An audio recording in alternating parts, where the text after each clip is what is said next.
Alright guys, Doug Lane, Fastline Car Care. I'm going to show you guys how to pull these quarter windows out. As you can see, the seal covers a ton of glass. I've done it before in the past because, like I said, this is a 2006 through 2009 first gen Fusion. You don't see a whole lot of these running around. So in the past, because I didn't know any better, I just, kind of followed this cut line as well as I could, and just kind of overlapped the seal so just a little bit so you didn't have a light gap. But I really don't like that now. I really like to go edge to edge like this one here. So I'm going to show you guys how to pull these out. It's really pretty simple. It's a little bit more difficult than a lot of the more modern stuff, but it's really not easy, or not easy. It's really not that difficult. The tricky thing is this trim molding does cover up the seal. So until you pull that out, you know what I mean, you got to take that off too, or else you can't get the quarter out. So first thing you're going to need a little 90-degree pick. You want to be very careful. The other side was already messed up, but it hinges in the top. Like, you need to put your tool in the top so it'll pop down. Don't do the side. I mean, technically you can, but I don't know if you can see, there's just a little bit of a notch right there. The other side's messed up because somebody tried to pull it out on the side. Not the end of the world. And then you're going to need your 90-degree pick for down here. Let's see if I can see. You don't have to use a 90, you can use whatever, but you're gonna lift that little rubber guy off. I knew I forgot something. I was gonna grab one of my little organizers, but it's a 7mm socket down here.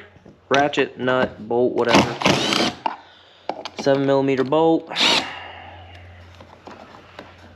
You don't have to pull it all the way out, but I want to. And then behind door number 1 up here, we have a T20 Torx. I'm surprised Ford didn't make it like a T15 or something stupid like that, but go ahead and sit that down there out of the way. And then you're gonna pull your door latch, remove that, set it somewhere nice and out of the way where you're not gonna break it. And I don't know if you can see right here, we have a T20 right here, and that's gonna be the only bolt that holds our screw that holds our trim molding on. So we're gonna go ahead and take that off. So we got these two out. We're gonna leave the door latch installed. So get you a panel tool. Some guys call it a bone tool, whatever you want to call it. I really don't care. Point is, go around, get a couple clips started. I guess we're just going to pull all those ones out.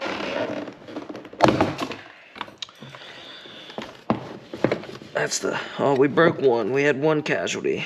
That's not too bad for being an 06. And then I'm going to go ahead and just pull that out.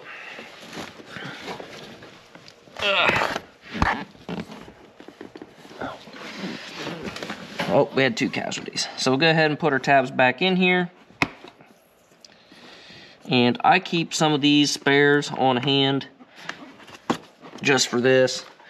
Once in a while you get an old car and they're brittle, they'll break. But I'm gonna set the door panel in here. That way we're not messing it up, sitting it on the concrete or anything like that. Then I've got a 8mm ratchet here. This side has a plug, the other side did not. That's okay. We'll take this out. This is for our rod right there. And that door don't want to stay open. We'll come up here. That's typical. Underneath our weather strip. T20 again. And don't do what I did and pre-tape your felt seals, because you're going to have to take your tape off, or at least loosen it. Like this. Not really a big deal. We're going to go ahead and take our sweep out. Not 100% necessary, but I mean, why not? Made it this far. So now your window channel is going to just flop around here. I just kind of shove it kind of out of the way, let it go wherever it wants. Now, this is the only tricky part of the whole deal. You want to take something that's not going to scratch, and you want to be very gentle about this. I'm not prying on the paint, I'm lifting. I'm using this to lift,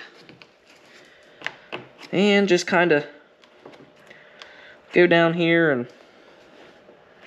kind of just work it. You know, if you want, you can kind of go in the middle here, whatever.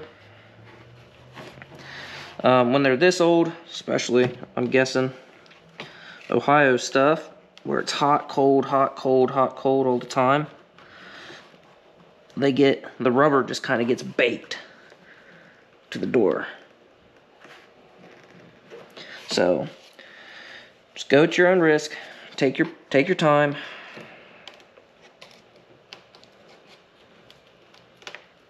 I don't know if you can hear that, but you're just kind of creating space, kind of trying to break that suction. Man, this door don't want to stay open.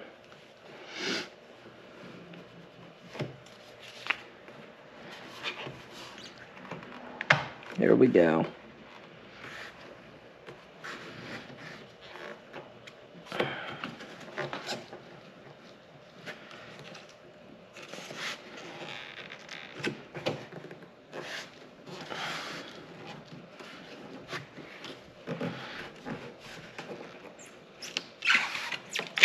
There.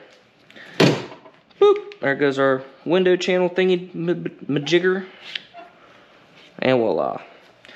That's all you got, just one screw. Like I said, this clips down over here. You can see all the filth and dirt, and they just get stuck. It's not really a big deal. It comes out pretty easy. You just want to be patient so you don't scratch stuff up. I'll just go ahead and show you, or tell you now, you need to make sure that this and the seal is which you can take this all the way out if you want. At this point, it's not going to hurt anything, but you need to make sure your window is in this track before you put everything back together. I might just leave it right there. It'll probably fall down in, but if you do not make sure your window is in this seal and everything, you go to roll that window up, it can be a bad deal. So just beware of that. You see, it's that easy to pull out. I like doing them on the deck lid. I like to lay down a couple of towels and do them like this. That way they don't get lost or anything like that. You don't, I mean, it'd have to be a bad day to forget a whole window, but just so you don't, you know, reduces the risk. You're not worried, like I'm not carrying it over to the toolbox and moving stuff and worried about knocking it off of there. You sit up here, like I said, lay down a couple towels, protect your paint, which, you know, it's a 2006, or, well, I guess this one's a 2008, but there you go. And this is why I like to pull them out. One, for the coverage. You can see we've got a lot of extra glass, but also we've got so much dirt, and this is on the outside, but there's also a lot of dirt that's going to be hanging out on the inside. And man, you just get a lot cleaner results when you pull these out. So that's how you pull them out. Installation is the reverse of removal. So with that said, guys, I'm gonna keep this video short and sweet, and I'll see you on the next one. All right, guys, I'm back. Got this all put together. I wanted to point out something real quick. There's supposed to be a screw right here. Somebody's already been in these door panels. I think I mentioned that earlier. So these were missing, but if you know your car's unmolested or whatever, check for that screw. I'm gonna bet you money it's probably a T20 Torx as well. But something to be aware of, because like I said, I showed you how to break all these down, but I didn't have to deal with that screw because it wasn't there. So look out for that. I'd hate to have you have all the other screws I showed you how to get and be yanking on it and, you know, mess up your door panel because you didn't get that one screw. So just want to add that in there. Catch you on the next one.